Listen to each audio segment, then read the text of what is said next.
Are you listening? Damn.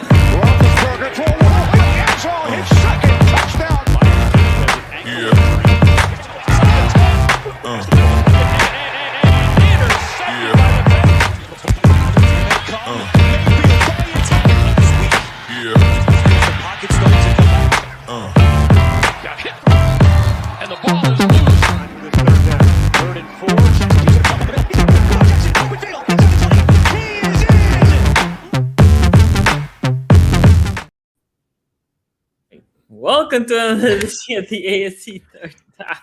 There you go. Mute it early. Look, we started early today.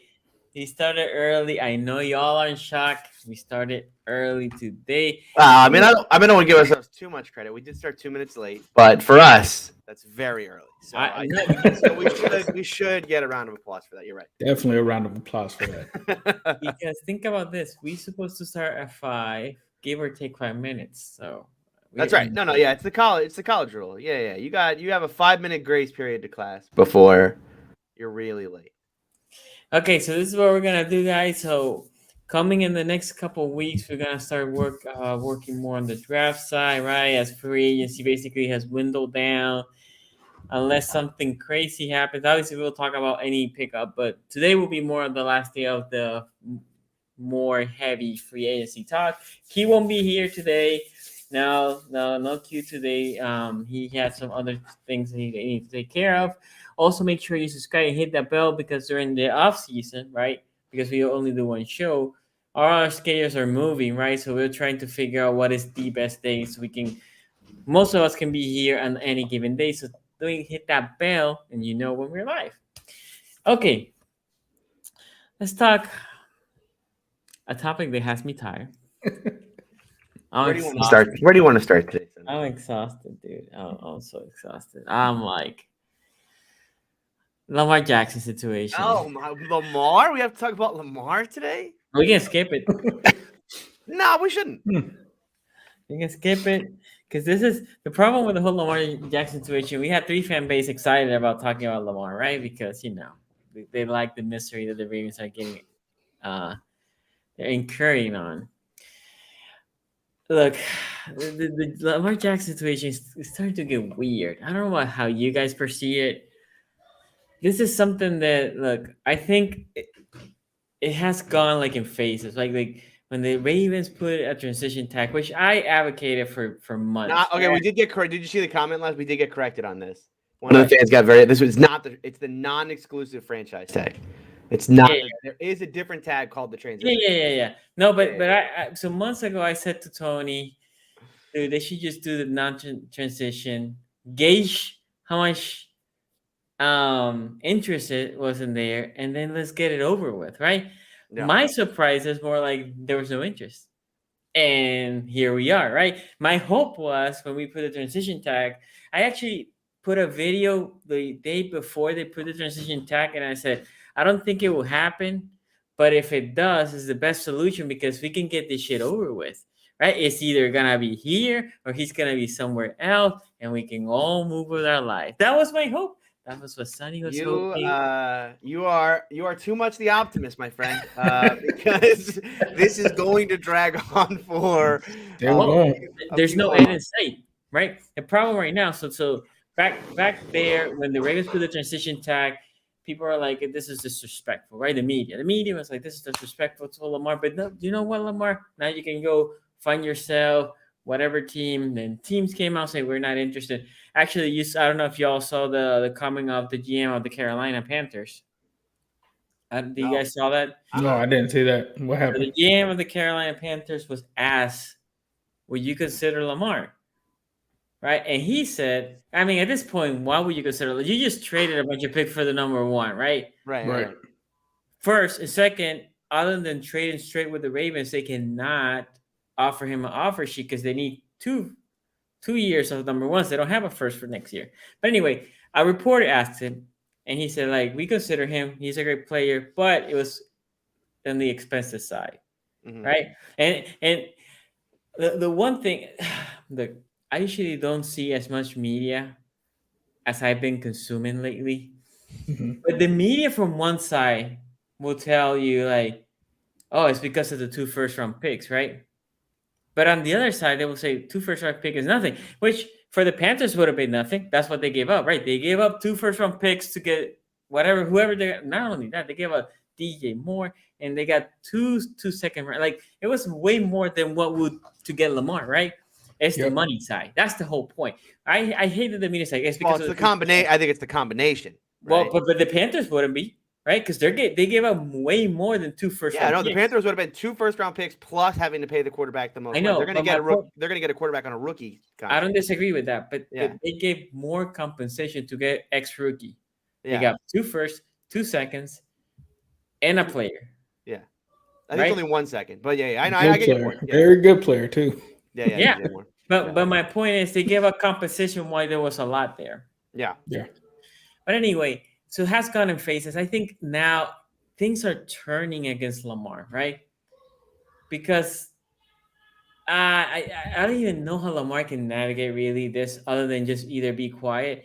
I have been saying, like, I think if an agent would have been here, this would have been done. The contract would have been done. Whatever the contract would have been. Even if it wasn't with the Ravens, a trade would have been done. Something would happen. But I also said, I said this last week, that does he really need an agent? Because if the contract that was floated out there by Adam Schefter that was done last year, that was a contract that the Ravens offered last year, and sounded also the Ravens put a better offer this year, like the day before or hours before the tag. Can an agent really do that much more? Now, if I was Lamar, I might have said, agent, this is the contract that I have right now. If you can give me X more, then you get the 3%. If you don't, then you get nothing, and we can talk about endorsements in the future where you get 3%. That's what I would do if I'm Lamar, because he can negotiate with the agent too, right? He can go to an agent and say, like, look, I already put all this here. Can you give me that much more? And you can, right? So, I mean, as far as like, does he need an agent? I mean, I don't know. I was listening to an expert on these topics, someone who I think is one of the smartest people on this. He has his own podcast now. I'm of course talking about Ben Roethlisberger, who was the guy that was contacted by San Francisco. I love that. I'm gonna stay away from that one because I was on Locked On Steelers talking about that with Chris Carter, and we got roasted for our takes on that. So I guess I need to stay away from that topic. It's a touchy subject. Why you got roasted? Big Ben, what happened? For attention? What do you guys think I thought about that? I mean, obviously, he's looking for attention. That's what he's doing. Okay, well, we're all in agreement there, Sonny, but we're not going to belabor that because Steeler fans get mad at me.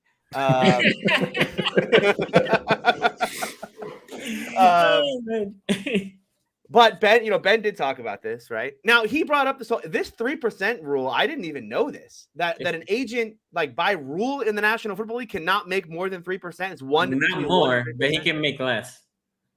Yeah, not more than 3. So you would think with Lamar, he's not.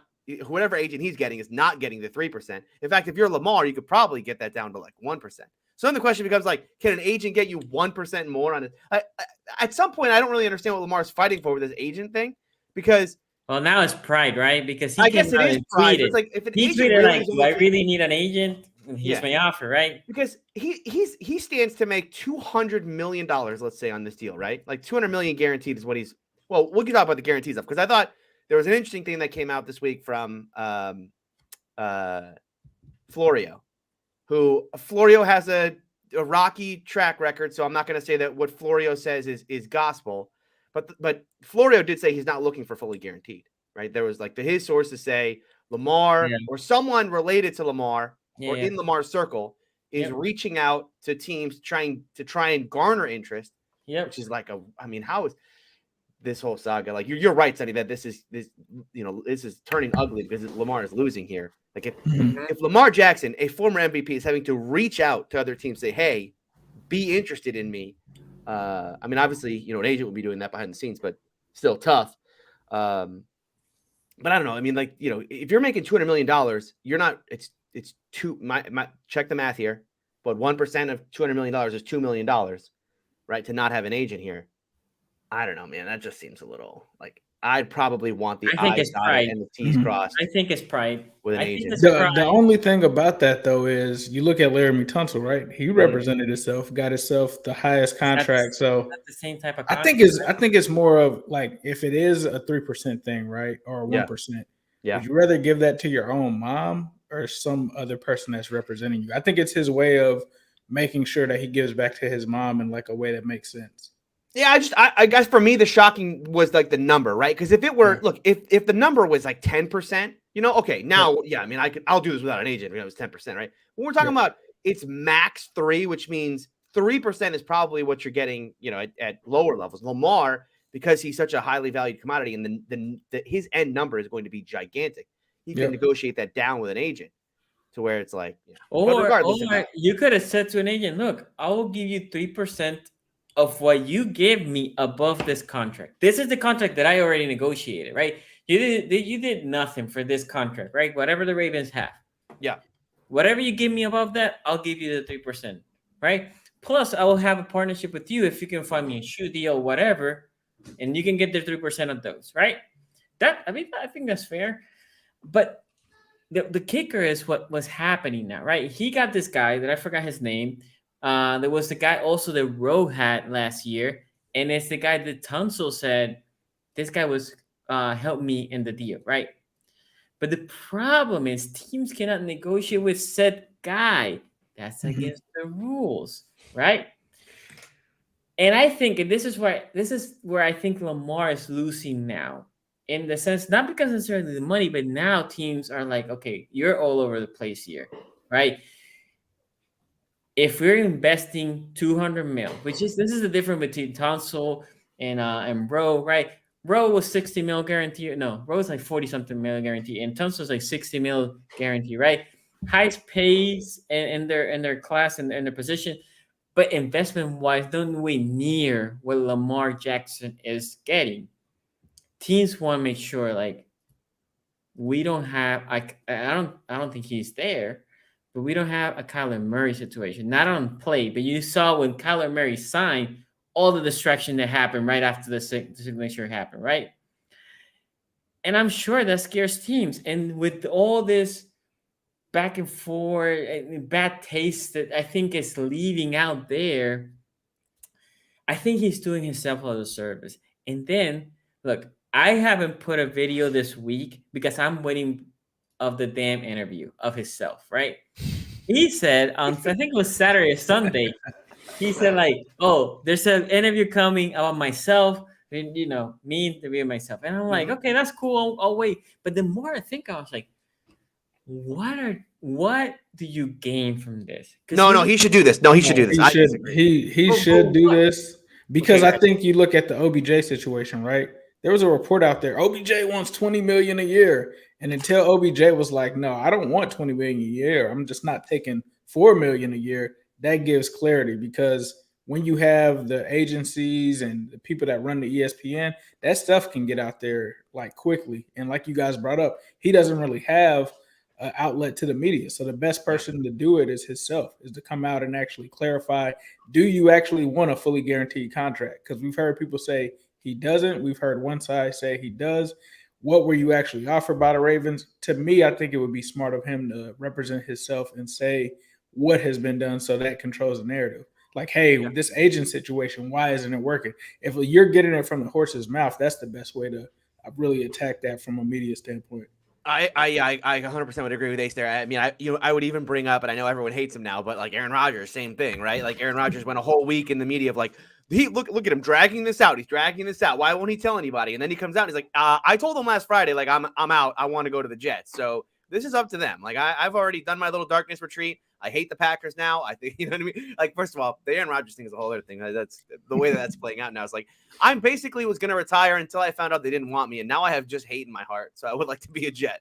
But regardless, right? I mean, I think that we are in like this player empowerment era. And part of that is how easy it is for the players to have their own platform. I think it's important. I do think it's important for Lamar to, if he's going to represent himself, he has to represent himself, not just in contract negotiation, but in the the kind of the court of public opinion, right? Yeah. Exactly.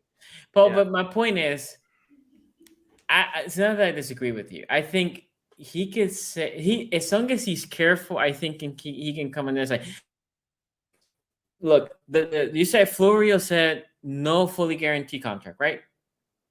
He said that. Okay, cool. But then no fully guaranteed could be 6 years, 300 mil, and I just want 280 million guaranteed, right? Right. Okay, right. that's not fully guaranteed. That's essentially fully guaranteed, right? So unless he comes out, if all he comes out and say like, well, I'm not looking for fully guaranteed, and he leaves it at there, that's nothing. I mean, that's essentially what's reported. Now, if he says like, look, I want more guaranteed than Deshaun Watson, right? He doesn't have to be a number. More guaranteed than Deshaun Watson. It doesn't have to be fully guaranteed. And at least he gets a ballpark. Now, saying that, he's essentially saying he was fully guaranteed. But, right, what is he saying? If he's super vague, then nothing's accomplished. And he can win the court of popular opinion, right, of the people. And he can lose the court of the owners. That's the court he needs. He can be the most popular person among us. And if the owners are like, this could be a distraction. Look, this can be causing a lot of distraction because then he's a guy that will be beloved by the locker room, right? Because he's beloved in the locker room. But at the same time, if he's going to be a sort of thorn on my side, then if I need to do something with him, then I can lose the locker room and it can be problematic, right? So that's what I'm saying, that the interview, although, look, I'm waiting. I'm like, when is it? Yeah, I can't wait either. I also notifications on. Can't wait. Dude, I'm like, that where is notification bell. he said like it's coming soon. And what is soon? What again? What constitutes like anyway? I think there is a potential that he can lose more that he has to gain. Yes, on the people side, maybe, right? But to be fair, any team, let's say he's not a Raven, any other team that signs Lamar, he has that fan base because you're getting a star quarterback. Yeah. It's the owners who you need to convince. You don't need to convince the fan base. Fan base is whatever. The owner. It's the owner thinking, you know what? I think if I give him 200 million, I can go to sleep. That this dude won't get into any trouble, which I don't think he will. He won't cause any distraction, right? Yep. And I think lately with this guy that's representing him, it put a grain of doubt there, right? Because right now, if anybody picks the call to this dude and starts like, oh yeah, so what does Lamar want? The Ravens in theory could say, NFL, that team, whoever this team is, tampering or whatever, and then they lose a draft pick, right? Yeah. So it's crazy. It's crazy. One other thing we should discuss before we come off of Lamar, because we've only done 20 minutes on Lamar. We could easily do another 40. There was the report also that he's done with the Ravens. Yep. That's it. It's in the same line, right? But you see, I can see that, right? Because that's the report I believe the most is that he's over with the Ravens. He's not coming back. He's ready to move on. Yeah. For me, that portion, look, Ravens fan base freaked out when they heard that. And all I'm saying, and all I heard is like, what do you expect him to say to another team? Oh, you know what? I'm looking to see if you can sign me. I'm not done with the Ravens, but if you can sign me, what the team's gonna look like? No, well, I think his thing would be, I'm open for the best offer, right? I'm not done with the Ravens if they give me the best offer, but I want the best offer. So you beat their offer, right? That is normal. That is normal. Well, but the report is that he's done. The report is like, I'm not going back to Baltimore. No, the report. So say for instance, someone gives him an offer, right, and Baltimore matches it.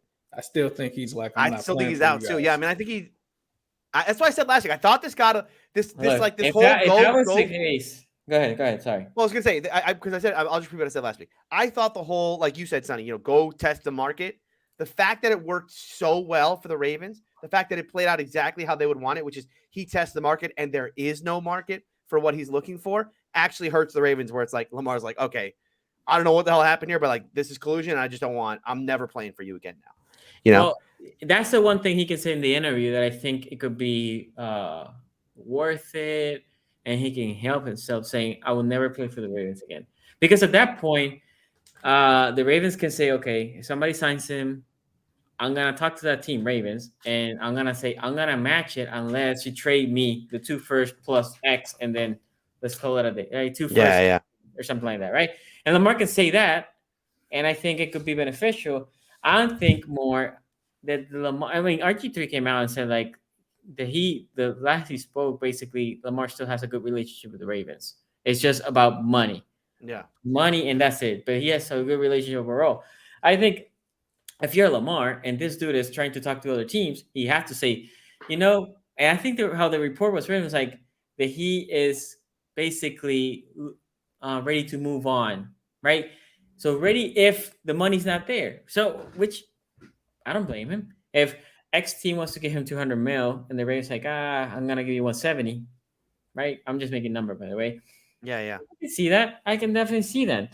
So, look, it's exhausting. It's frustrating. I think Lamar's probably exhausted and frustrated as well. I think, you know who? I think the Ravens organization is exhausted and frustrated. I cannot wait for the conclusion. But the problem is, I don't think there's a conclusion in sight. It's July, right? I mean, it's July when the franchise tag deadline comes along, where it's like, all right, you either got the extension now or you're playing on the tag for the entire year. I actually think he plays. I think he plays the 30-something mil if nobody on the tag. On the tag. I know we talked about this last week, but that would be shocking. It would be more shocking if he retired. If I was recommending him, right, I would be saying like, look, instead of playing on the tag, you should say to the Ravens, whatever. Because right now it's a matter of pride. Lamar's a very pride guy. Look, I'm a prideful guy too. I understand that.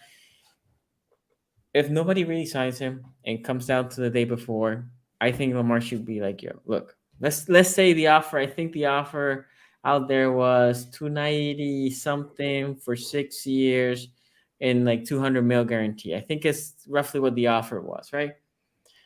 You know what? Give me 215 fully guaranteed. It's just a little more. So I can say, so basically I want a little bit more. You gave me that for the Ravens, 15 mil, sure, whatever. And let's sign this. And if I was advising him, I would say like do that instead of playing for 30-something mil on a transition tag. So then next year you have to do this shit again, right? That's what I would tell him. I think right now we're sitting here, and we're recording this obviously March 23rd. I'll put my line and stand what I think happens. I think it gets to that deadline. The Ravens blank. Lamar says I'm not coming back. I want to be traded. The Ravens blank, trade him, and he takes less than 200 million guaranteed from someone else. Yep. The Ravens don't have any, even though they're supposed to have the leverage, they have no leverage in this situation. Well, but you can say Lamar has no leverage either. Because, again, right now, tell me the teams that don't have a plan at quarterback, and they're very, very little. They have a cap space for him. Mm-hmm. I'm just saying, Sonny, you're talking to a guy where my quarterback retired on us. Carson Palmer was like, peace out. I'm not playing. Yeah, but Carson Palmer at that point had made his money. Lamar has made 31 mil, I heard, in the first 5 years. It's not like Lamar has a bunch of endorsements, right? So this 1 year is more than he has made in 5 years. So I can see if we're talking about third contract and he had already the 200 mil. And he's like, you know what? F y'all, I'm out, right? But that's not where he is. And my point is, tell me the team that right now has either the cap space or the draft picks, or it has no plan in sight, right? Mm-hmm. Like the Panthers had the plan to draft a quarterback. A team that I thought it made sense to put an offer was the Texans, right? Because in the case of the Texans, they would give them the number 2 overall, but they still have the 12. And then next year they have to give them whatever their pick is, but they still have another first from Cleveland, right? It's not like, oh my God, they're hindering picks forever. No, they will still have first picks. I thought the Texans have a plan, and whoever the second pick is there.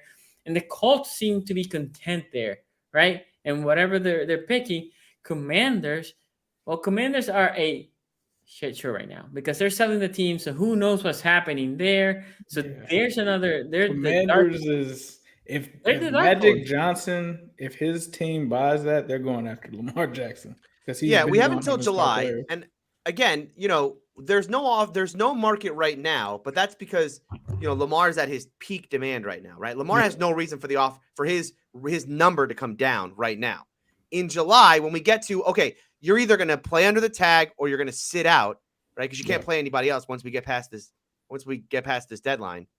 That's when I think, and I gotta say, the Ravens blink. I actually think both sides blink. I think the Ravens blink is okay. We'll just trade you. If you're not gonna play for us, we'll trade you wherever you want to go.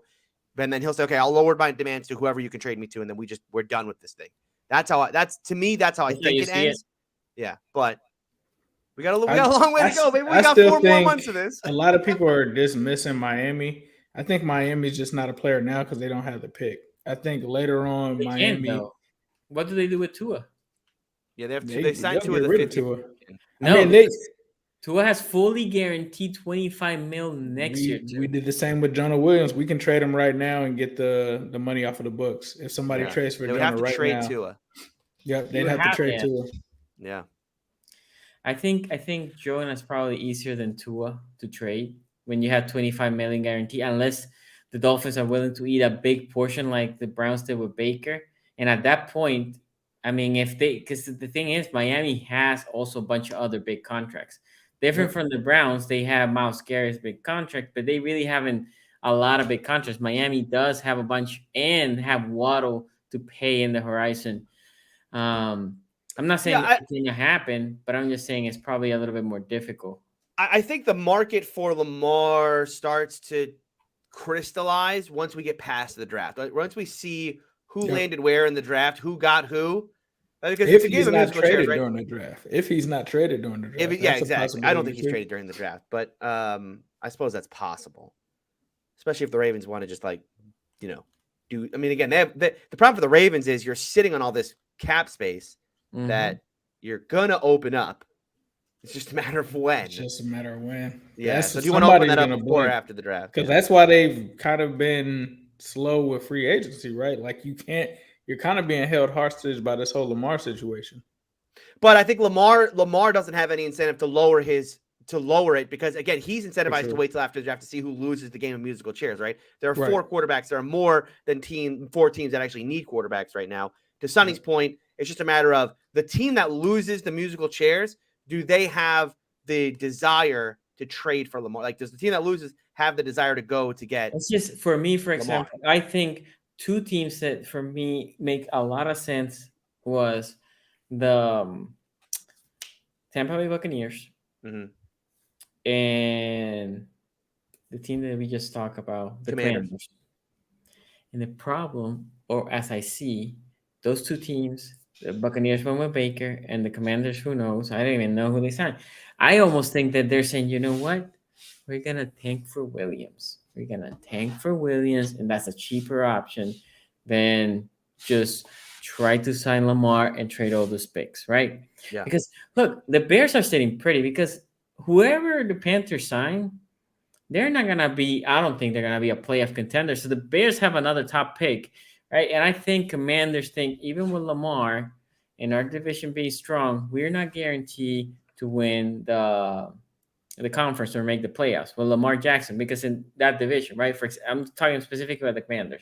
The Tampa Bay is another story because that division is weak. So we might as well just lose, get Caleb if we can, cheap, bunch of money, and try to put a bunch of assets, and they might say that's our easier path to make a playoff than to trade assets plus pay Lamar. In the case of the Tampa Bay Buccaneers, that division is weak. That for me is even more baffling, but it looks like they're saying, you know what, we drafted the kid last year. We have Baker, let them compete. And if we suck, well, we have a top pick next year and we take Caleb Williams. Other than those 2, again, the Colts, I mean, at worst, the Colts can go to number 3 or at number 4, get one of these quarterbacks. Even Levick, people like, I don't know. I mean, I haven't scouted the quarterback market because I'm in denial.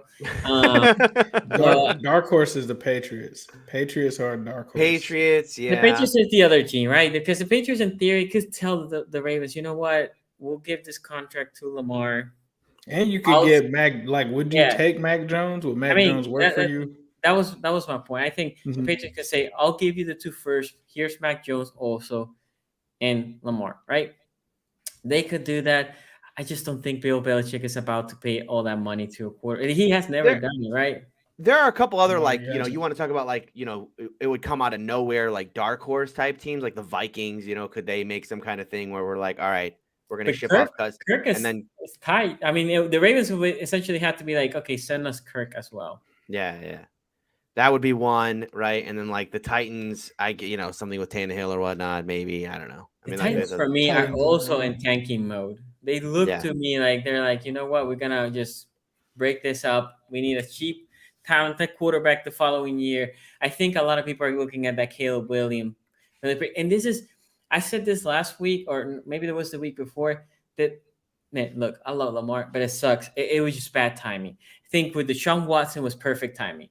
Bad quarterback market, right?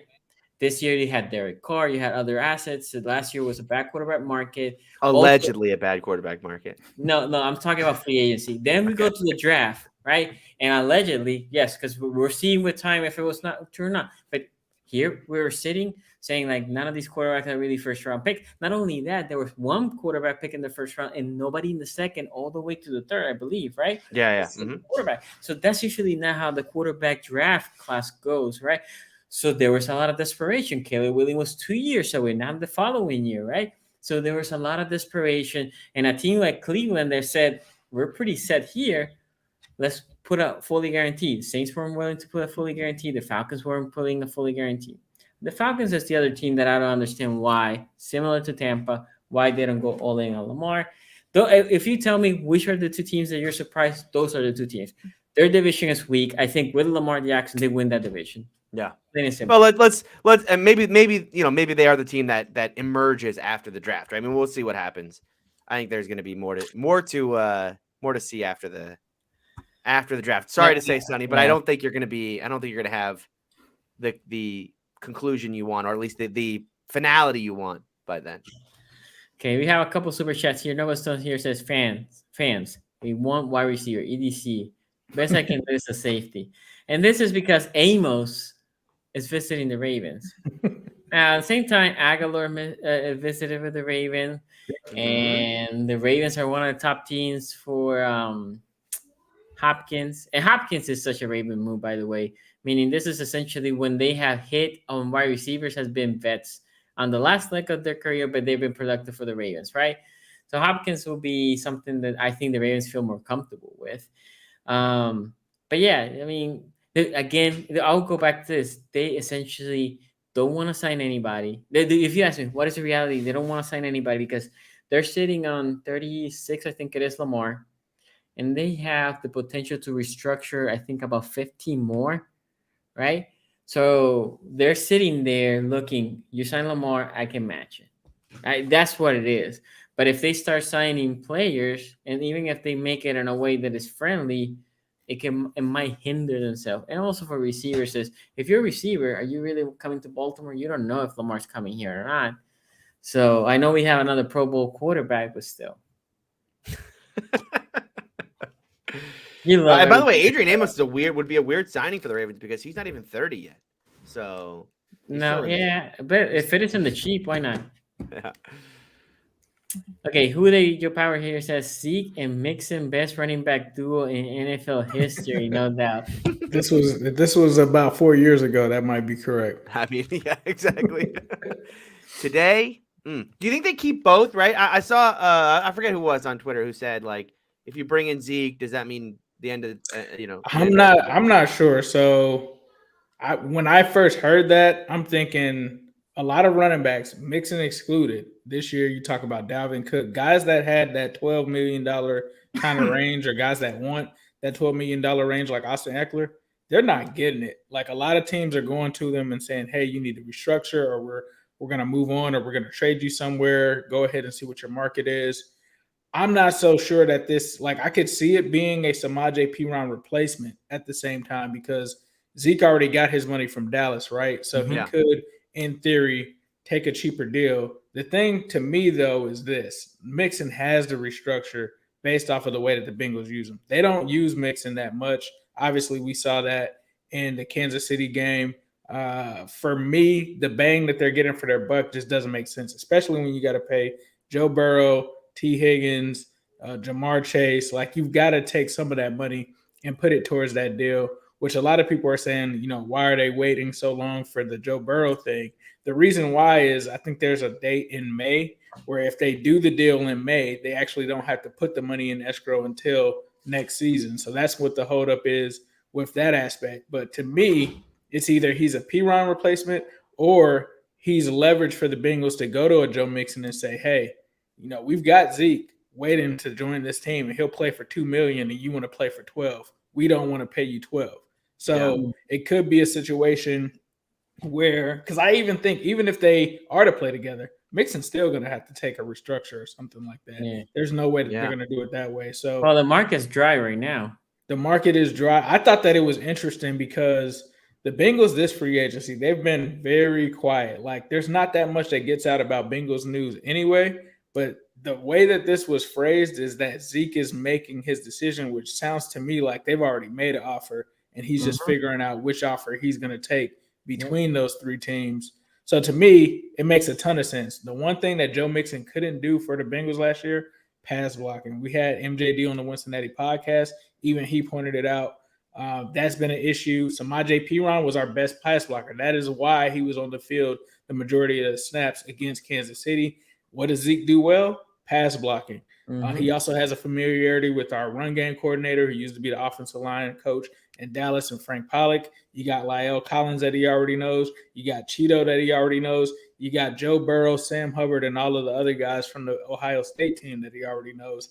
It makes a lot of sense. So for me, they could do it as a tandem, but for me, it would have to be under the guise of it being a restructure. And the Bengals never restructure either. So to me, I think if they do sign Mixon, it could potentially spell the end. Or if they do sign Zeke, it could spell the end for Mixon, and they could go into the draft and get another running back at that point as well. I hope that they do a tandem, but it's only under the fact that Mixon taking the restructure to allow that to happen. Yeah, I would worry with the Bengals if they get Zeke, right? It's like, man, Zeke is just not a big play guy anymore. I mean, he's he's on the other side. Short yards. Yeah, he's on the other side of washed in that way. And Mixon is getting there, right? I mean, I think that's why we're talking about a restructure for Joe Mixon, is because it's like, all right, Joe, like you're getting on the other side of this. So that's why I wonder if it's like you said, Ace, it's a we're gonna sign Zeke to pressure Joe and then maybe even move on from Joe and look in the draft or just get someone younger to take over in the long term, because having Mixon and Zeke, right? It's like, man, you're really lacking in any big playability. I mean, I get that Zeke can pass block, right? But and this is an offense like Zach Taylor doesn't like running the ball. I kept telling Bengals fans that. I'm like, Zach Taylor doesn't like running the ball. So that's a part of it too. Is when they extended Mixon, I really felt like that was kind of a Mike Brown kind of thing, because that was right when Zach Taylor joined. But Zach Taylor, like even in the game with Samaje getting majority of the carries, he ran the ball 8 times between both of them. So like to me, he just doesn't like running the ball whatsoever. And Mixon is a back that he's got to have like 20 carries, 20, 25 touches to get started. It just doesn't fit our offense as well anymore. Yep. Yeah, I was going to add something. I forgot. Do y'all think Lamar is asking for a ridiculous amount? Also, I believe teams will put in offers after draft to avoid losing this year's pick. I mean, that's something that I keep hearing. And I mean, that could be true. I mean, the surprising part for me, even if that's true, is let's say the Colts are in that boat, right? Because they had the 4th overall. Let's say they want to get Anderson, right? Top pass rusher. They could talk to Lamar now, engage with him now, and see what the market's there, right? They could say, look, this is the offer. Will you accept this offer? Because what happens if, we're not even engaging in Lamar. We go with Anderson, and then, let's engage with Lamar, and doesn't matter what they put there. Lamar doesn't like it, right? Or the Ravens like, we're matching. Lamar's like, you know what? I'll go with the Ravens. If they can match that, I'll go with the Ravens, right? What would the Colts? That's the whole thing. I keep hearing like, no, teams will do it after the draft. Yeah, but if you're the Colts, wouldn't you want to engage now and have everything there to make your decision, to see, oh, you know what? I can sign him at this deal, and the Ravens are willing to trade him at that deal.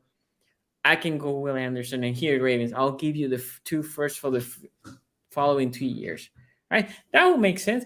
But with no engagement, and I mean, like you guys said, there's still some weeks to the draft. But if really nobody engages him up to that moment, it feels weird to me. It feels weird because that's a data point that you need, especially if you're picking early in the draft. Like if you're Atlanta, I guess you can say, well, I'm not getting any of these four. My plan will be go with Lamar later. But again, even with that, why not talk to him? You can put the offer, and you can even tell him, I'm going to put this offer sheet after the fact. Or engage with the Ravens and trade talk. Because you can always say to the Ravens, look, I'm putting this offer sheets after the draft. Or, you know what, we can get this done now. Just the 8th overall is not in play. I'll give you the next 2 years, first round. I'm going to even give you a second round pick on the following year, or maybe this year's second round pick, so we can get it over with. My fan base is excited and all that. All that could be done. Why they don't do it? I just assume there's really not that much interest at this moment. That's the whole thing. I understand the whole let's pick after the draft, but there's no engagement. Yeah, I mean, waiting till after the draft makes a lot of sense. If you think Lamar's going to make you a playoff team right away, obviously you don't trade this year's first if you're in the top 15. If you think, that's fine. My point is, why not engage him, right? Yeah, I mean, that point it's a good one. The amount, I think, average per year, I think the Ravens and whoever's probably there, right? 47 to 50, somewhere there. That's where he is. And I think the Ravens are there, and whoever will be there. It's the guaranteed years, right? That's gonna be always the kicker. And who is willing to put that much guarantee? Yeah. By the way, what I was gonna say earlier is because Ace brought the Joe Burrow, what was that deal was not done. I don't know, Ace. I think if you're Joe Burrow, there's a couple of things. You probably want Herbert to be done before you, because you definitely have more resume than Herbert, and you can say whatever Herbert got, you have to give me more. And also, you're watching there to see if somebody blinks on the Lamar Jackson situation and does give him the fully guarantee, because then you can also say, you see, there's two. Now, I take hits every week for this franchise, right? So if you're Burrow, this is not to alarm Browns or Bengals fans, right? I'm not saying he's leaving. I'm more saying, like, if you're Herbert, I'm not Burrow, why not wait for Herbert to sign? Because whatever Herbert gets, you will top off. And to see just in case Lamar gets fully. Go ahead, man. I mean, yeah, I think you're right. I mean, Herbert is definitely going to be linked to Burrow. I think what Burrow is going to do and what the Bengals have done before is similar to Carson Palmer, similar to what Mahomes did. They're going to do like the 10-year deal. And I think I would hope that the Chargers would want to do the same thing. But I think at this point, that's probably the best way to do it, because it allows you to change from year to year, just like Pat Mahomes has the last couple of years with the adjustments and stuff like that. So I think that'll be it. I think the biggest part, though, is T. Higgins and Logan Wilson. How do those guys fit into that equation? Because the biggest thing is this. Even though I feel like the Bengals can re-sign T. Higgins, you have to think next year Jamar Chase would be eligible for an extension. So what you don't want to happen is both of those guys, you're trying to pay them both at the same time. Unless Jamar is okay with playing to year 4 or something like that, that could be a big issue. But I think with Joe, it's going to be the decade deal, the same one that we kind of did with. Well, obviously, it'd be for way more money, but similar to the one that we did with Carson Palmer back in the early 2000s. So you're saying you probably get 10, a little bit over $500 million. Yep. And we'll see how much guaranteed money he takes. That'll be the test to see like how much guaranteed he takes in that situation. Yeah. But Jamar did come out and kind of leak out like Joe knows how to set his contract up for him to be able to keep his weapons. And I don't feel like Joe Burrow is a selfish kind of guy. He's a guy that realizes that he needs his weapons. Like he realizes the value of his guys. Because I remember we played, I think the Ravens the first week. And Jamar was on Instagram Live, and I don't think Joe Burrow realized that he was on Instagram Live, and he was like, I got to be better for you guys, and I got to play better as a quarterback. Like, some quarterbacks don't do that, like Zach Wilson. They'll just blame everybody else. So I think he's the type of guy that realizes, hey, I do want to play with a Jamar Chase. I do want to play with an Orlando Brown. I do want to play with a T. Higgins. he gets the big picture. He's not saying he's taking a Brady deal. It's not going to be a Brady deal, but I think it's closer to Pat Mahomes. I wonder how because again, not speculation, because Dean Smith put that statement out there. We even haven't touched that portion, right? And I did say last week that Bisciotti talked about how they thought they were close to a deal and Lamar will leave and then come like basically we're back to square one. And the rumor is the union is basically pushing, no, you have to get that fully guaranteed. And I wonder if the union will do the same to a guy like Joe Burrow, to a guy like Herbert, especially if Lamar doesn't get it, to those two, like, yo, he didn't, but you guys can, right? It's gonna be interesting. I was upset when I heard that because I'm like, no, if the player, like, if Joe Burrow tomorrow, not saying that he's gonna do it, guys. If Joe Burrow tomorrow says, you know what, I want to pay for $10 million, fully guaranteed for 10 years, right? Give me $100 million for 10 years. Not saying that he's gonna do that. The union should have no business in saying, you know what, Joe Burrow, no, we're not gonna take that. No, the player is whatever if the player wants. The player wants to take X money. Yeah, that's not how unions work, though. I know, but my point is, in this case, right? Like, let's say Joe Burrow really, what Ace is saying is like, you know what? For me to keep T. Higgins, instead of making 50, I need to make 42, right? I don't know, guys, speculation, right? I need to make 42. Bengals just fully guarantee me a little bit more, but I'm going to take less, right? Because 42 will be low for Joe Burrow. The union should have no business in saying, no, you can't take that. Because if Joe Burrow wants to leave some money there so he can have more weapons to maybe become the greatest quarterback ever because of X amount of championships, like Brady did, that's up to Burrow. It's up to Burrow. He's not going to do the Brady thing. No, I will say I know. I get what you're saying. Yeah, it is up to the player at the end of the day, like how they want to handle that, how they want to manage it, for sure. In the case of Lamar, because Lamar is more depending on the union because the contract had a lot of legalese, right? And he doesn't have the agent checking all the legalese. I think the union, in the case of Lamar specifically, has a little bit more say than with other players that might have that. No. One Blue here says, gentlemen, I miss you. Shout out to you, man. Thank you. By the way, get those likes up. It helps us a lot. If you want to help us, just get those likes up. We only have 62 with 300 people watching us. Come on, guys. Okay. Zeke heard that Bengals needed another center. underrated super chat right there. Yeah, that's a good one. Forgot about that. Poor Zeke, man. That Cowboys coaching staff, my God. Dude, can you imagine? Because you will remember him. Doesn't matter where he goes, Bengals, Jets, whatever. You will remember him as a Cowboy, right? Fair. Yeah, of course. His last play was under center. Yeah, getting roasted. Roasted. I mean, not fair. The reverse pancake. Ravens can get PQ and a first rounder for Hopkins. I think that's steep. I mean, the rumor is a third. But they could say here third and PQ. All right. If the Cardinals, what is Hopkins worth? And should we transition this off into the Elijah Moore? Because we haven't talked about Elijah Moore. Yeah, we got to talk about Elijah. Yeah. I think Hopkins, because the thing with Hopkins is he's on the other side of 30, right? Yeah.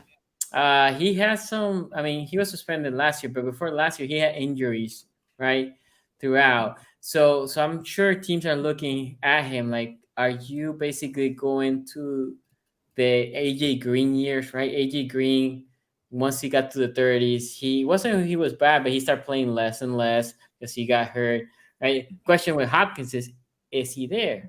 Plus, he still commands a hefty salary, although he did say, I'm willing to take less money right now because of where I am in my salary is not that bad because you're not paying his bonuses, so it's 20 and 15. Fair. Yeah, fair, but still 15. If a guy plays 6 or 7 games, right? That's what the Saints. No, yeah, well, yeah, if he can't stay healthy, of course, yeah, exactly. Yeah, but anyway, I think that third, late second is essentially, in my opinion, where he commanding draft pick, right? Yeah.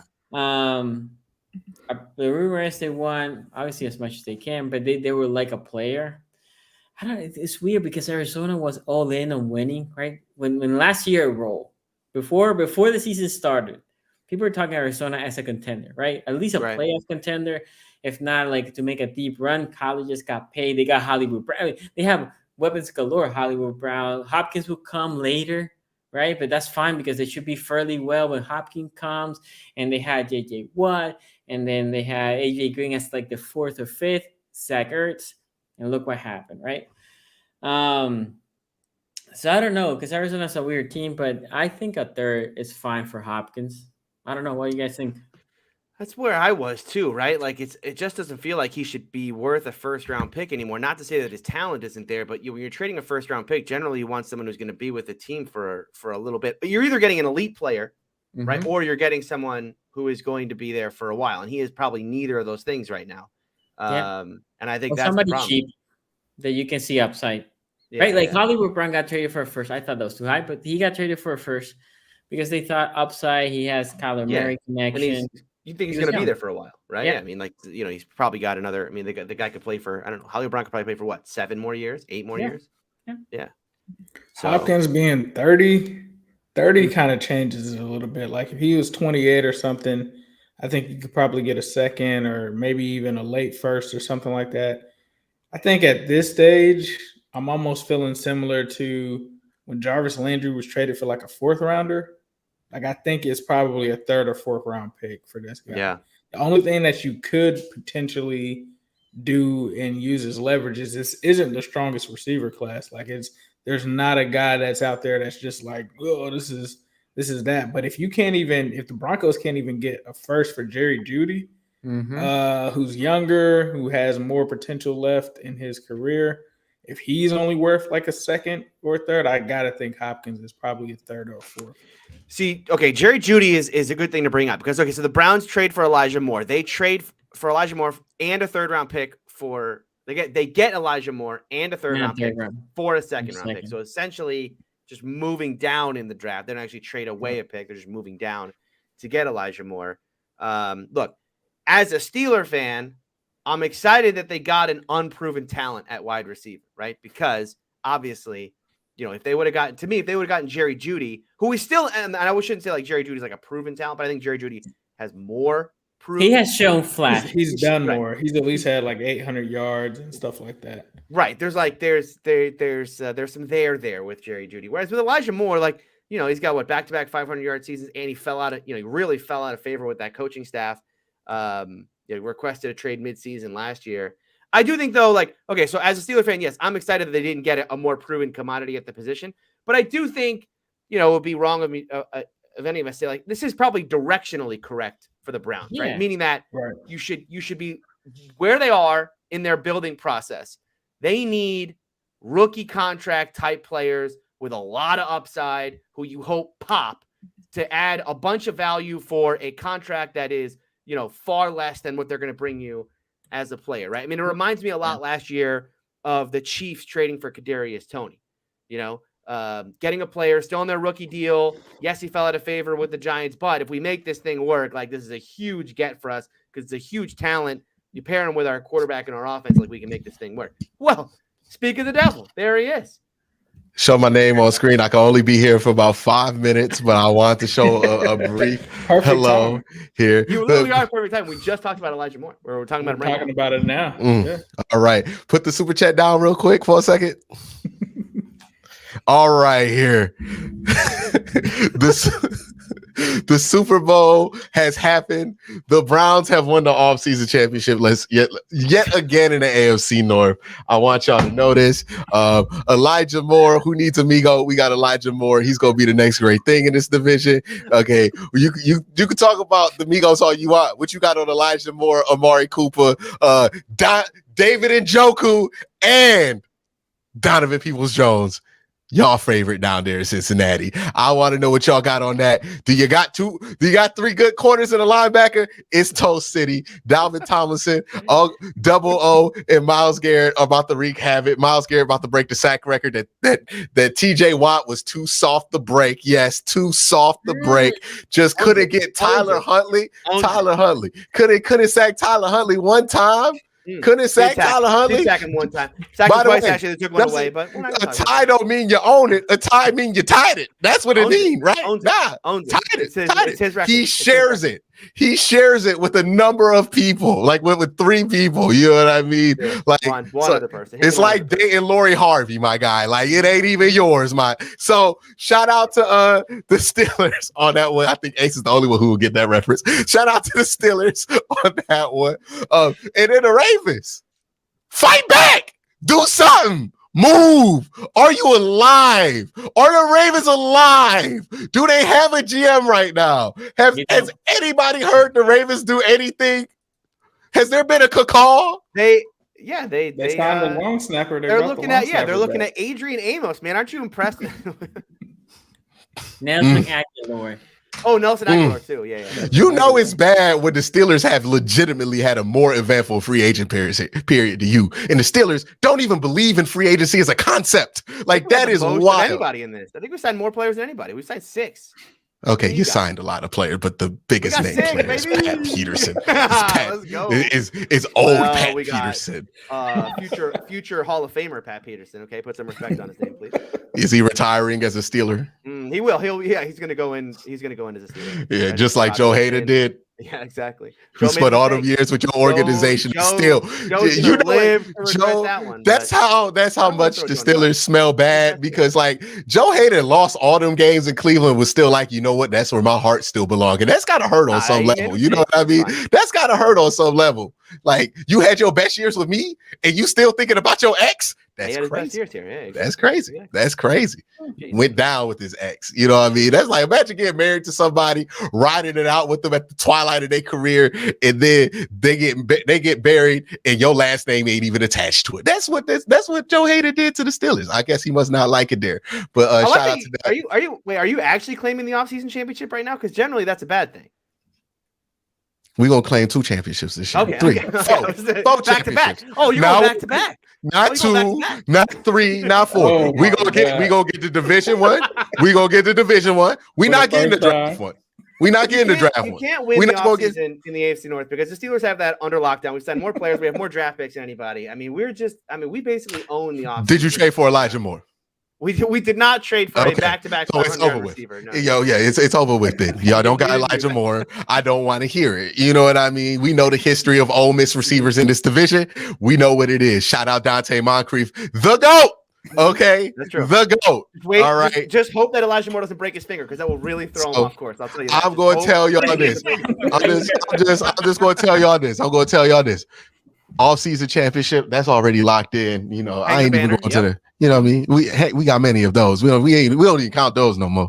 You know, and now we're gonna take that preseason championship too. You know, undefeated in the preseason this year. I'm predicting it. You know, we're gonna be hot. Feel you? Oh, you're Babe Ruth in it. You're calling your shot right now. Yeah. We gonna get that division championship. We gonna get that conference championship. And we getting that big ring too. That's 5 rings. Not 1, not 2, not 3, not 4, not 5. We getting a shirt and t-shirt for all of it. You can buy the shirt at QuincyCarrierMerch.com. I'll have preseason championship merch, off-season championship merch here. You know, we gonna celebrate this championship season in style. And you know what, Sonny, do you have a quarterback right now? Yeah, 2. You got 2. Yeah. How many Pro Bowlers you got? 2. You got 2. You know what I mean? Hey, sign Cam Newton, and you'll technically have an MVP. You know what I mean? He's available. Why not do that? Cam still got it. He gonna evolve, y'all. That's what he gonna do. There's no 32 better than Cam, he said. There's no 32 better. 64. There's no, you know what I mean? 96. And look, Cam might be right about that. There might not be 32 quarterbacks better than Cam, but the problem for Cam is there's probably 25, and that is the issue. Right? Like that's the issue for Cam right now. But that's all I wanted to come in is let y'all know I'm not letting y'all off the hook. The Browns officially have won the offseason after trading for Elijah Moore. Yeah, you know what I mean? Juan Thornhill on a good deal. You know what I mean? We've been shopping. We've been cruising. Beware of the brownie. You know, beware of the brownie. I know. Are you backing on the elf? The elf? No, I'm just saying beware of the brownie. Isn't that the elf's name? No, Brownie might be his name, but that's not what I'm talking about right now. But when you say Brownie, that is a very specific reference. I would have said beware of Brownie because he's a person, not beware of the Brownie. Okay, you know what I mean? So beware of the Browns. Beware of Dog. It's about to get crazy up in here. And somebody call me when the Ravens do a goddamn thing in free agency because I don't even know if they exist. But Calais Campbell, y'all ain't even locked that one up. He about to go back to Jacksonville. Damn. It's got, hey, Raven fans, how it feel? Lamar in Atlanta. Hey, I mean, how's it feel to wake up every day, not know if you got a quarterback, not know if you got anything in the future, but also know you ain't got nothing if they don't start this season with Lamar Jackson. So shout out to Raven fans. You are having a truly miserable offseason. Bengal fans, they doing all right. You know what I mean? They feeling all right, but that's okay. They're going to start the season in Cleveland. I'm predicting it this year, and we're going to beat them by 40 in Cincinnati. Oh, yeah. We beating them by 40, and they're going to be stopped, and Joe Burrow is going to retire. That would be a good – going to Cincinnati and winning on opening day would be a good start to your season. I would agree. Yeah, Tony, keep talking or else I'm going to switch it to Pittsburgh. You know what I mean? I'm agreeing with you. I'm saying going to Cincinnati and winning on opening day is a very good way to start your season. I hope it's Thursday. I hope they put 2 games on Thursday, you know what I mean, and put us there and let us do that. Yo, I was hoping the Bengals won the Super Bowl the year before so we could beat them on ring night. But you know what? Now I'm going to just get that week 1. And I hope we play the Steelers again on Thursday night in Pittsburgh and whip them too and get Kenny Pickett intercepted like 4-5 times on national TV. One of those the first time this year. Deshaun Watson receiver show is going to be good between these two. Oh, that one. What is there to talk about? What is there to talk about? It's the Browns and it's the Bengals. There's nothing to discuss here. You know what I mean? With the Steelers' best wide receiver can't even catch a touchdown pass. Elijah Moore had more touchdown catches than him last year. Our best receiver is George Pickens. But your best receiver is not George Pickens. It's Deontay Johnson who cannot catch a touchdown pass. Listen, you guys know I love Deontay, but Deontay's going into like year 7. All right, Deontay is year 7. Yeah, he's in year 7 now. Yeah, a minute for old Deontay. Oh yeah. You already got to take old Yeller out in the backyard and shoot him because the boy can't catch the ball no more. You know what I mean? Yeah. So shout out to the Steelers. I don't know what we discussing. It's really between them and the Ravens. Like who could get the best receivers off of the waiver wire? We were just talking about your boy Elijah Moore. Tony, he's going to year 5. Who? Deontay's in year 5. God, it feels like 8 years. He's 20. That's what having him play with a roller coaster ride like Deontay Johnson will do to you. Yeah, I'm saying I think I had a full you head of hair when already paid him, dog. Like, look, you drafted I was him still in high 19. school. I'm pretty sure when they you drafted him in 2019. Is it really only been 5 years? He's been in the league for 4. He's going to 5. Yeah, you guys just gave him the deal. He's still on. I thought he was in year 8. That means I thought double. That's how he's long 26. Oh, you legitimately thought he was in year 7? With Deontay, where he's like, he could be a top 10 guy, and then it's like, oh my God, they need to cut this guy. No, he's top 10 again. 26, man. That's crazy. That's actually incredible. When you said 7th, I'm like, nah, he's not that old. All right, but I gotta head out. Appreciate y'all for having me on here. Migos, watch out. We coming for the number 1 spot.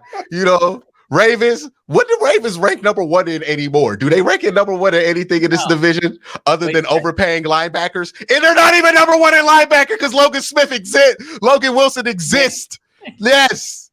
You traded all that money to have a linebacker not as good as Logan Wilson in your division. You could have got Jermaine Pratt. He's better for less. Nah, they paid like 5 Jermaine Pratts for the price of 1 linebacker.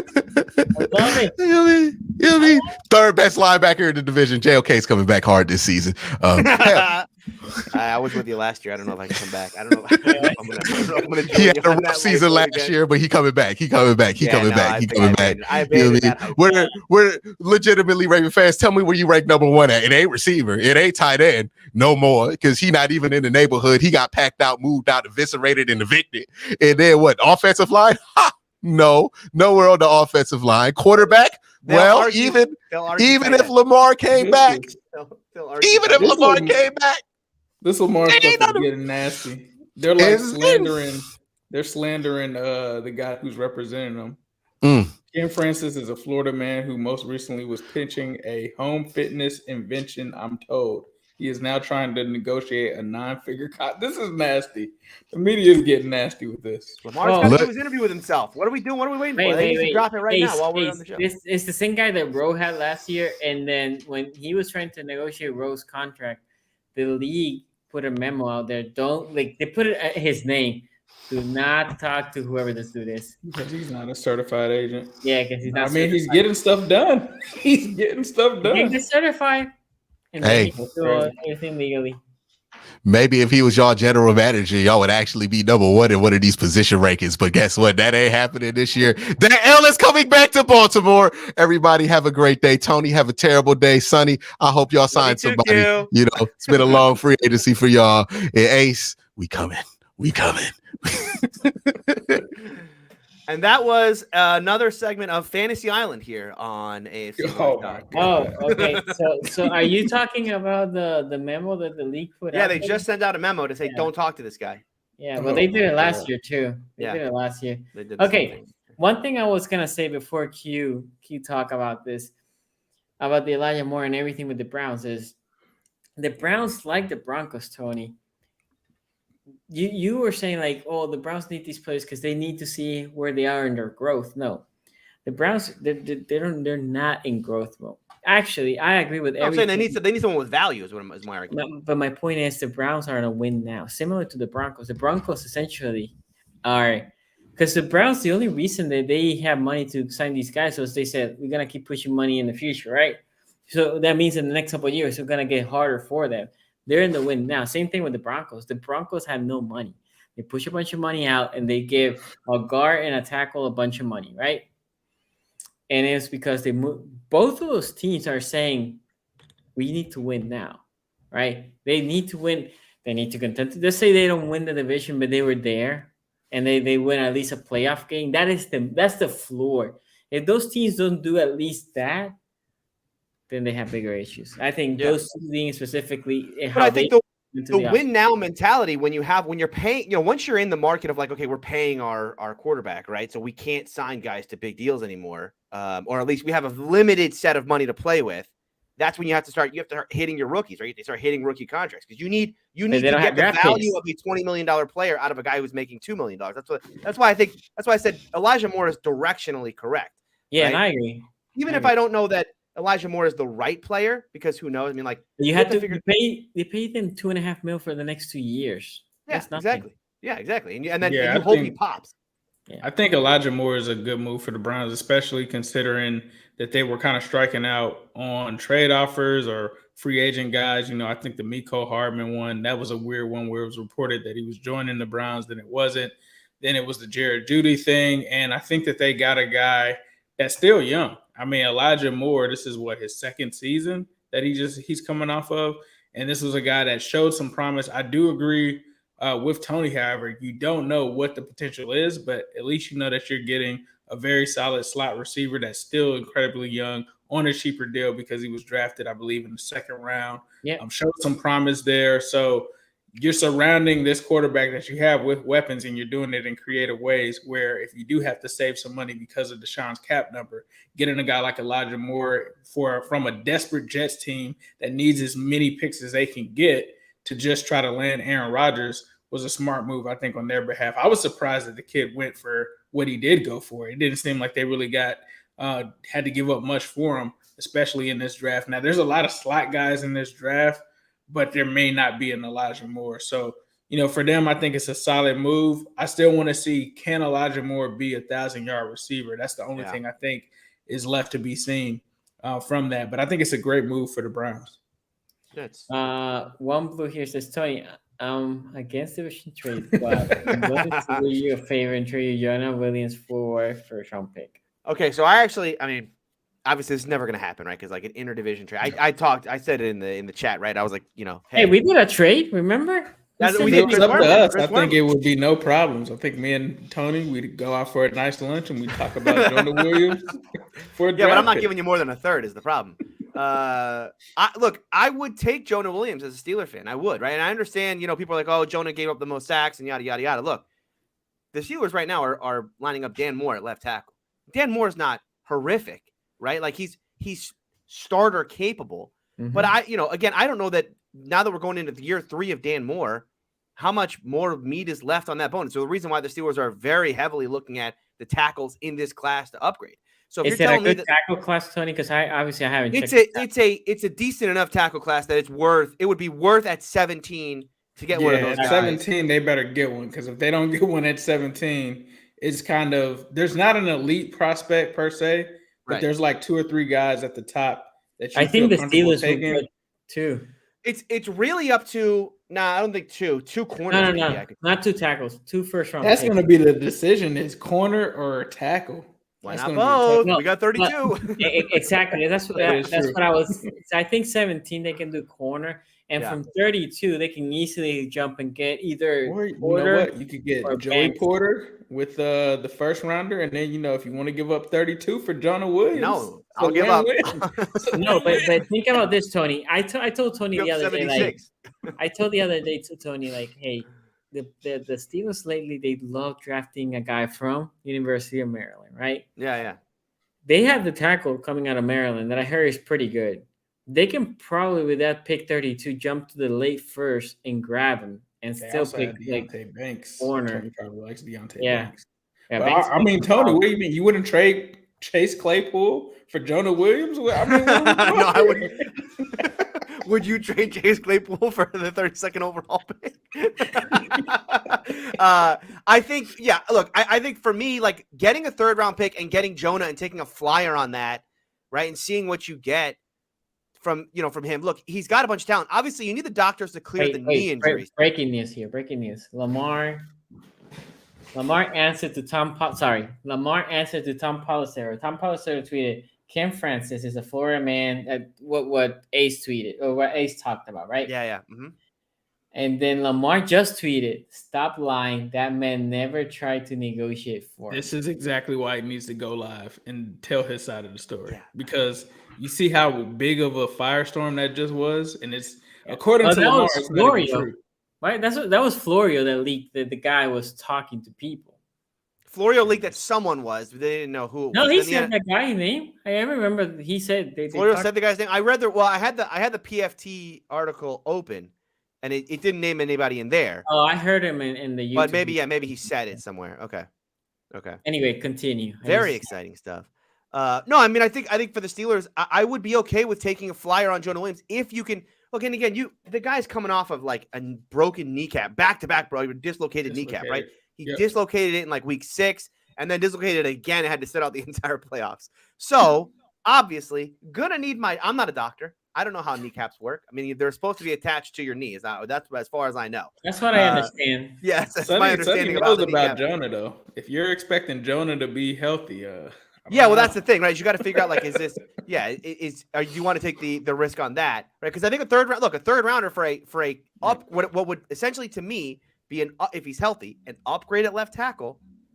Yeah, I mean, for a 3rd rounder, then I can, because now the Steelers have some things they can play with here, right? If the Steelers feel comfortable in left tackle, can you go and get a Jackson Smith-Njigba or a Jordan Addison with one of those early picks, right? Or maybe you try to package some things up, and if all this stuff about Jalen Carter ends up having him tumble into the teens potentially, right? Like that 10, 11, 12, 13 range, can you package some things up and go get an elite prospect like that on your defensive line? I mean, I think that's some things that open up if you get a guy in the 3rd round who you trust to start right away. And that's why I said this Jonah thing made sense a little bit, but it's an interdivision trade for a starting caliber player. It's never going to happen. It's just never gonna happen. Interdivision trade. And to quote the great Duke Tobin, we're not trying to help anybody get better. So I'm going to need 32, man. Exactly.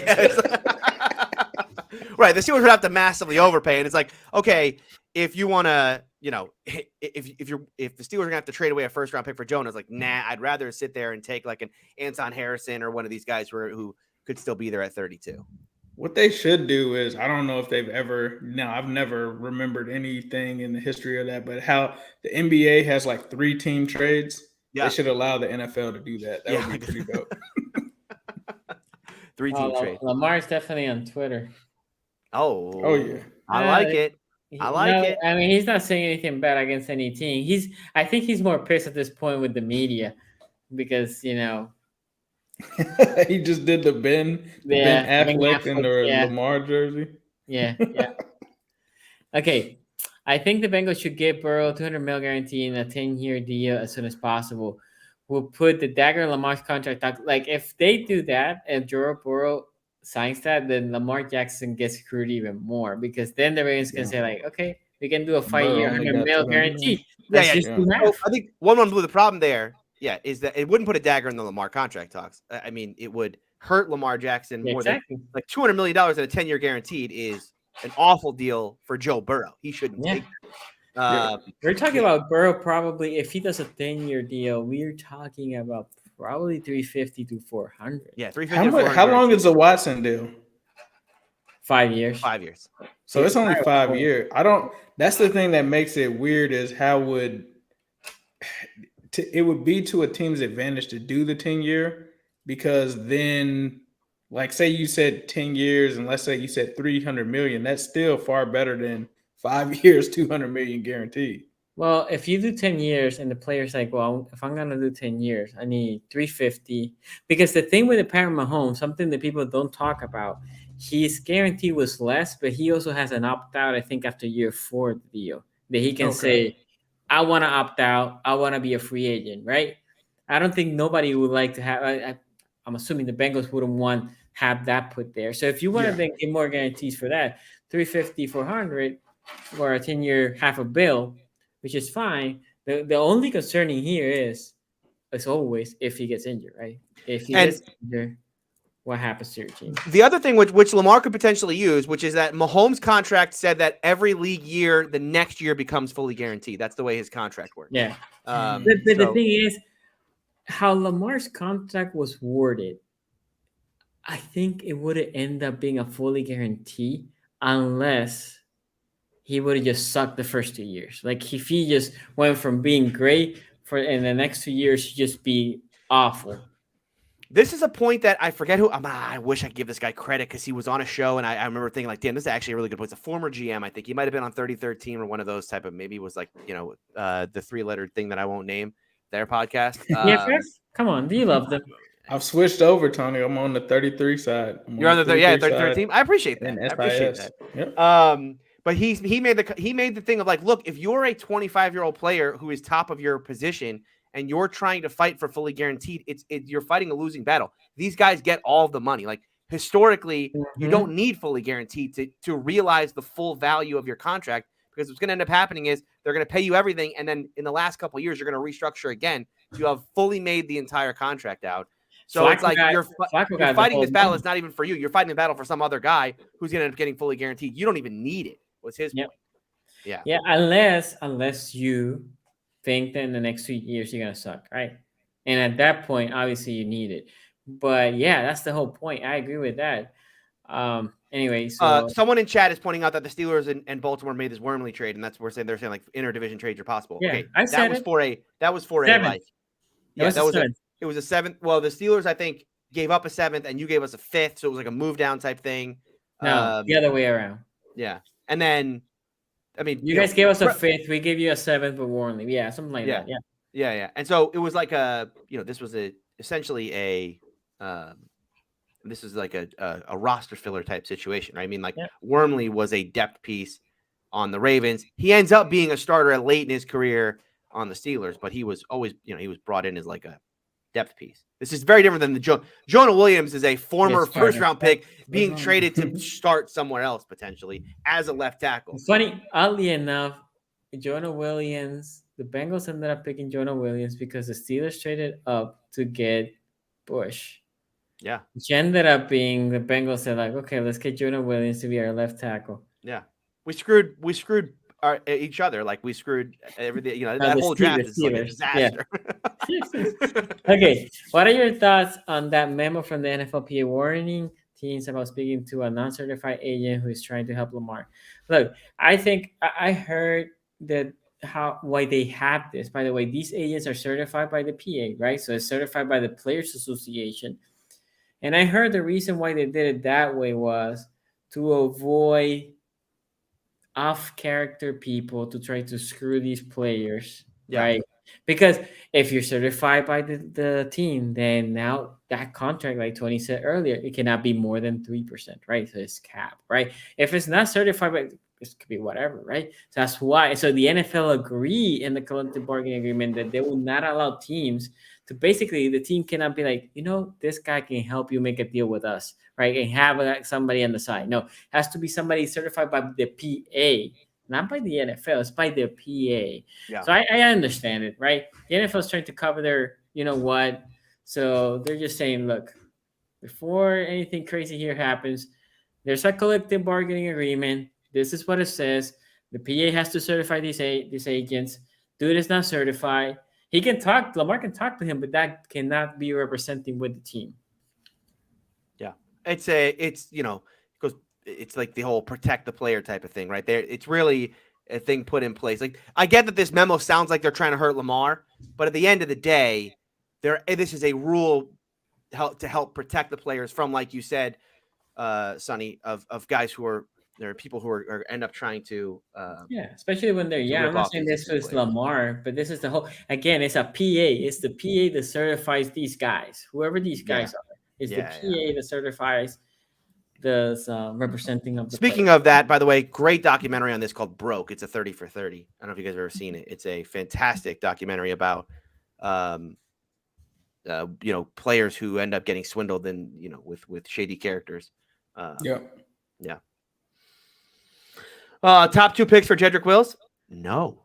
Again, it's the intriguing part about Jonah is that it could be for a 3rd rounder and not the Steelers having to take if I want to use a 1st rounder on a tackle, his name is Broderick Jones or Paris Johnson Jr. It's 32 on the first pick, first rounder. Second round pick this year. It's technically a second. I actually don't think the Steelers are going to pick at 32. I think they're going to trade out of that one. I could see the Steelers trading around a lot. You think they're going to trade up? I think up, down, left, right. How about this? We'll give you our 2nd rounder. We'll just do a swap. Yeah, you take Jonah. We move to 32. You move back to wherever we're at back. That is intriguing.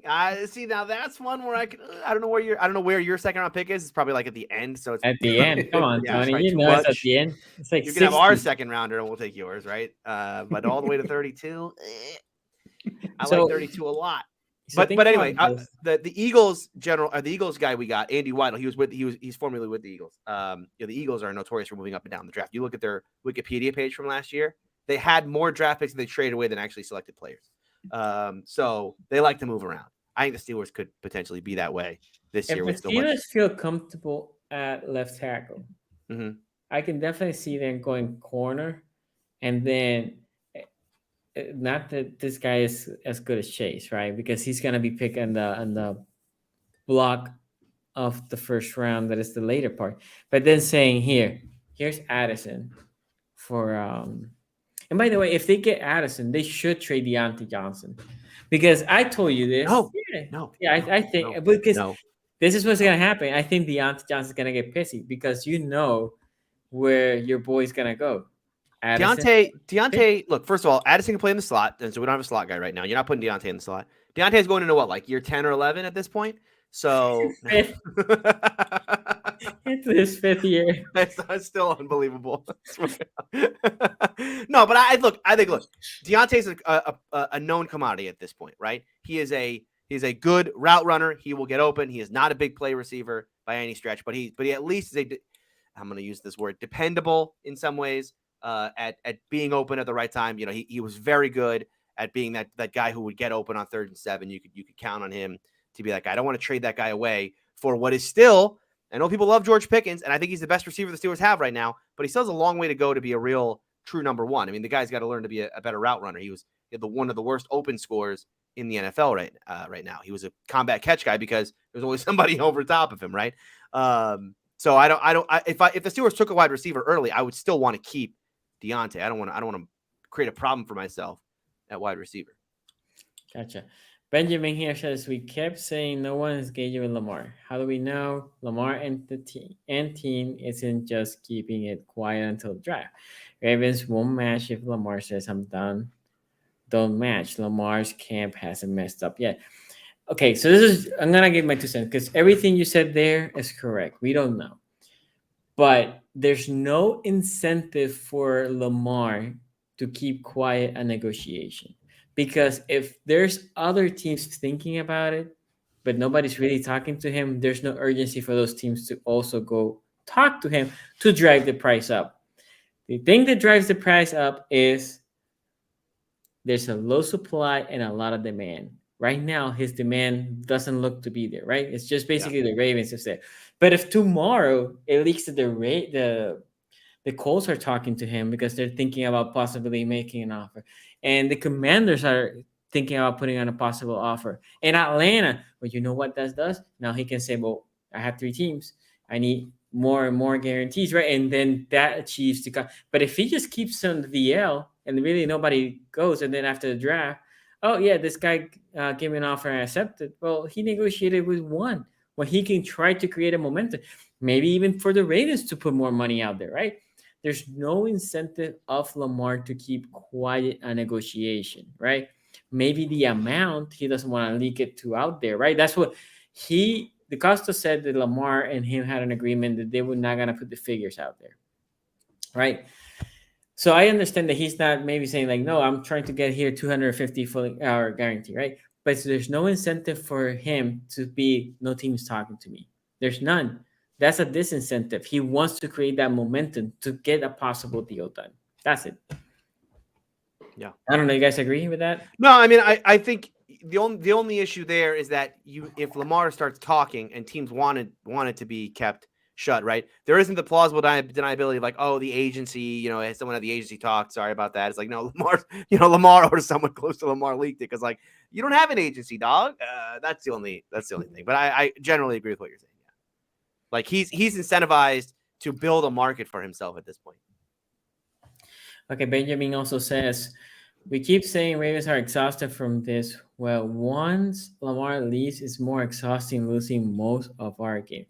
And I will say this. I'm not saying that he is coming back. I think it's a 50-50, to be honest. I know people are like, oh, he's leaving.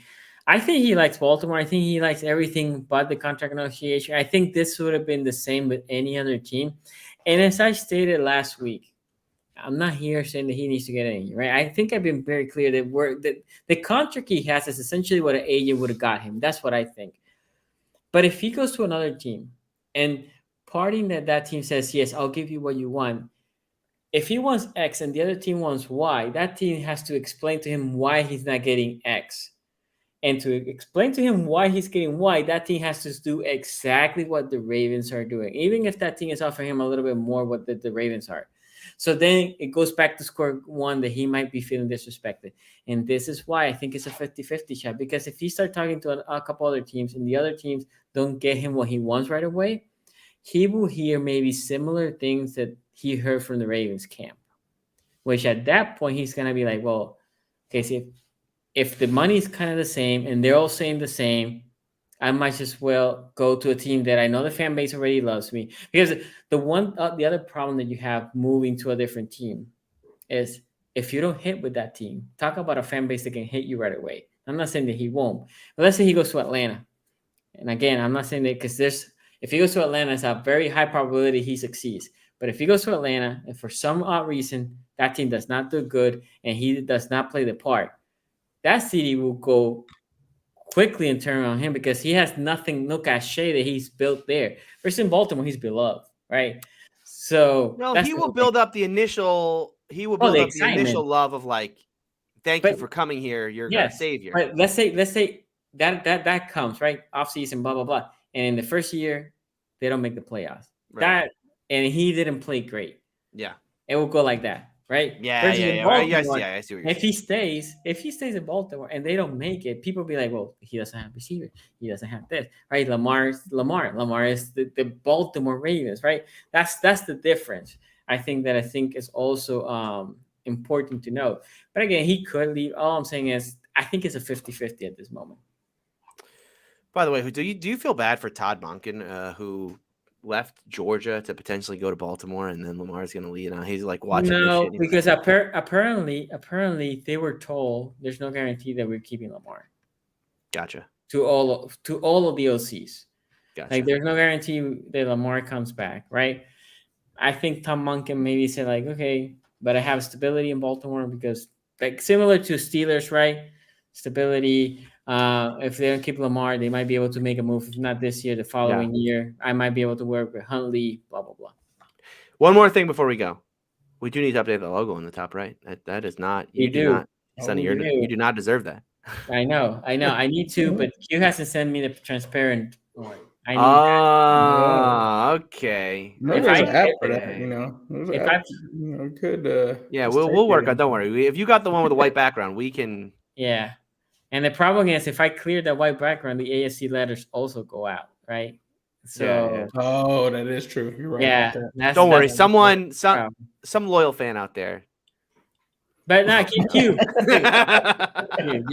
No, he has it, right? I saw the one with the Browns in the L. He just needs to send it in the email so we can have the hi, and then I'm dealing with my master class, and I'm moving, guys. It's crazy because I work. There's so much shit going on, but they're like, oh yes, less than 5 months, you need to move, or we need to transition you out. I'm like, holy crap! In less than 5 months, I'm moving. Are you coming back? August 17th right now. That's the room. August 17th. So before the start of the season. Yeah, I want to go to that week 1 and see Lamar playing. Q told me that the L was for Lamar. I don't know. There you go. There it is. Well done, Ace. Well done. It was a good troll. I agree. Good troll. Nah, it'll be good to get you back though, man. We'll be able to do another in-person one. We can do some in-person again. That was fun. Yes, we can do in person. Maybe we can move. Because I know the 5 o'clock is hard on the guys. They do it for me because for me it's 10 o'clock, so we might be able to move some of the time. Moving the show later in the night would be so helpful. Great. Tony No, definitely. So, guys, this is why you need to stay tuned. Follow us on Twitter. Make sure you subscribe, hit the bell because there's some transition. And the off season, we wing it more. It's more casual. We are gonna do the draft, first round pick, second round. Everybody does in their own channel. So go make sure. Oh, you want me to do the first round live again after what happened last year? Yes. You want me to?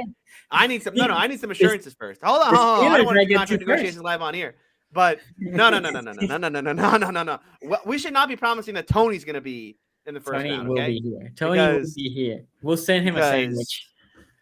Hey, last year was great. He's not going until like day 3.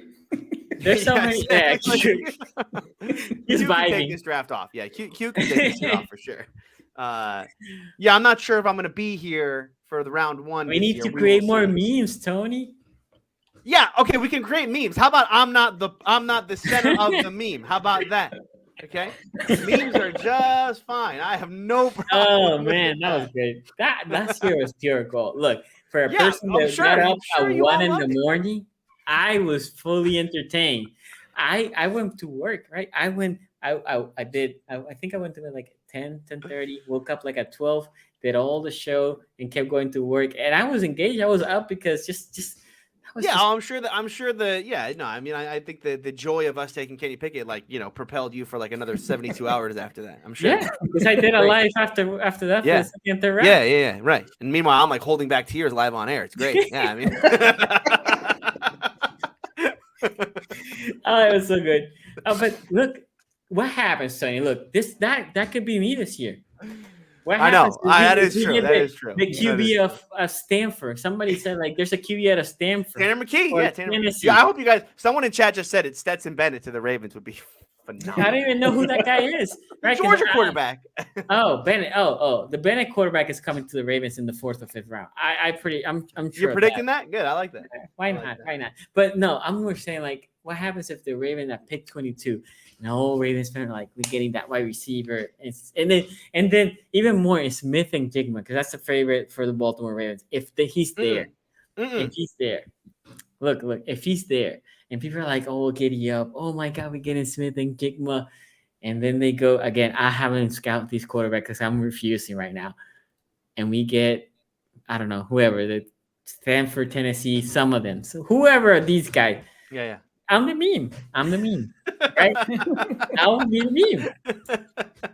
All right. You know what? You're winning me over. You're winning me over. You see? I did notice where's the Lamar picture is going. Is the Lamar picture going? You still got it.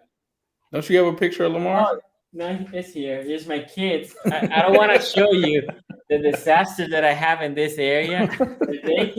They keep playing with my caps here, and then I guess one of them threw it here. There he is. There he is. Yeah. You're blaming this on the kids, is why you have him face down and just got buried. Yeah, okay. I also have the. You're really gonna blame that on your kids? What do you call this? I don't even know. The Funko Pop. Yeah, I have a Lamar one. Yes, sir. All right. My little shrine there. All right. Well, they're gonna be vintage here in about 3 months. Hey, the thing is signed too. The picture is signed. Man. Nice. So hey, I you know what I need to do? I need to start putting a little candle next to it, just to make it. Yeah. I'm gonna try to do a little prayer circle every night. The Ravens fans hold the hand. Yeah. I'm gonna put a little candle there, and then before we stream, Heavenly Father. I don't know how to pray in English, but Heavenly Father, blah blah blah, and then Lamar stay Baltimore. That's what we need. That's what we want. Anyway, guys, thank you everybody for joining. Make sure you comment and hit the like. That helps us a lot. Thank you everybody for joining, and we'll see you next time. Peace out.